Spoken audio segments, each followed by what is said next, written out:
Good morning and happy Wednesday. I hope everyone's having a wonderful day so far. My Uncle Chris sent me over an email about angels, and when I was reading it, God told me I need to remember not to be scared in this world because He sends angels to protect me. And if I could see the protection of my angels, I'd be overwhelmed. That's why the Bible tells us in Joshua 1:8-9, do not let this book of the law depart from your mouth. Meditate on it day and night, so that you may be careful to do everything written in it. Then you will be prosperous and successful. Have I not commanded you? Be strong and courageous. Do not be terrified. Do not be discouraged, for the Lord your God will be with you wherever you go. We are commanded to live a certain way. So are you doing that? Are you living your life every day meditating on the word of the Lord? Are you living your life being strong and courageous? Or are you still letting the world lie to you and hold you down from living courageously? I know I try and live my life courageously, but by me reading that email my uncle sent me made me feel like I'm not trusting God with all my heart because there is a little bit of fear in me at times. So I'm going to pray to be more courageous than I already am because I know I have an army of angels around me fighting for me because I know the word is truth.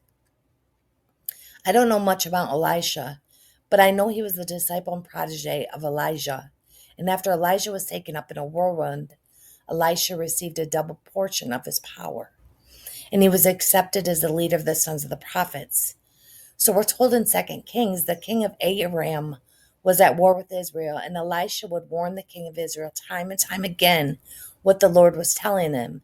So the king of Israel knew where the armies and camps would be set up, so he'd be on guard while passing certain places. The king of Aram ordered his men to go and find Elijah and capture him. So an army of horses and chariots and a strong force came and surrounded the city where Elisha was.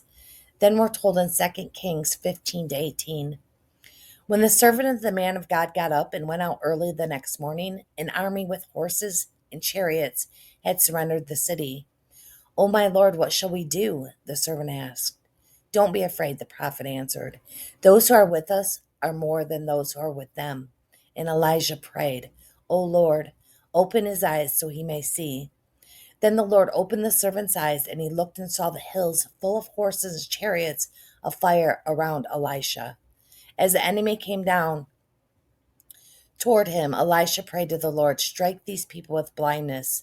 So he struck them with blindness, as Elisha had asked. So reading those verses, I'm in awe of the lack of faith I do have, and I have some pretty strong faith. So I'm encouraging you today, as I'm encouraging myself, to make sure and live your life courageously and with the faith of Elisha. Make sure you're rooted and grounded in the word so you can live the way you're commanded to live by, which is strong and courageous, because God's stronger than the enemy and we're children of God.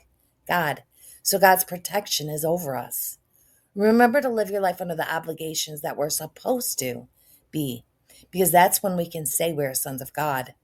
We're to live out Romans 8:12-17, which says, "Therefore, brothers, we have an obligation, but it is not to the sinful nature to live according to it. For if we live according to the sinful nature, you will die. But if by the Spirit you put to death the misdeeds of the body, you will live, because those who are led by the Spirit of God are sons of God. For you did not receive a spirit that makes you a slave again to fear, but you received the spirit of sonship. And by him we cry, Abba, Father." The Spirit himself testifies with our spirit that we are God's children.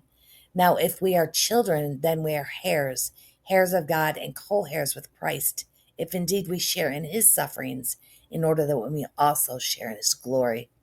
So let's make sure we're living our lives looking like heirs of God. Straight from God through Dawn Marie. Love you all and have a blessed rest of your day.